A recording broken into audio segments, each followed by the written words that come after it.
The Star Model A carbine may just be the strangest of the early Stars. This pistol was born from the Chinese Civil War, which saw competing warlords ordering or manufacturing all sorts of firearms to equip their personal armies. Among their favorites was the Mauser C96, along with the cheaper and arguably improved copies from Bastigi Hermanos and Astra out of Spain.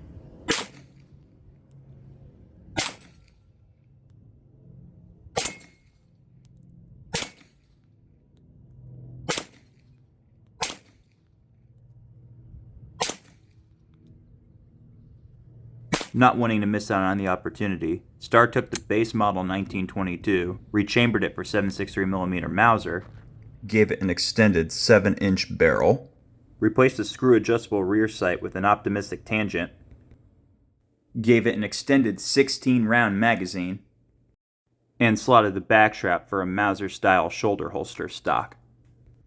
This particular stock is for the later MB or MMS, but still manages to fit in the Model A slot, albeit a lot looser since it doesn't have the curved back strap.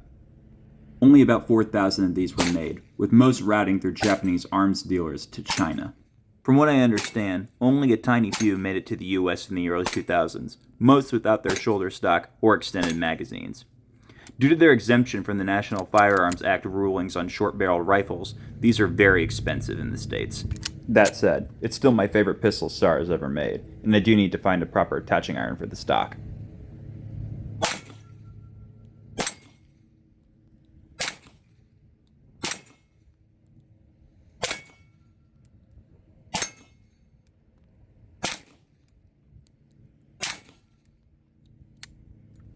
As a side note to collectors, these use standard Model A magazines.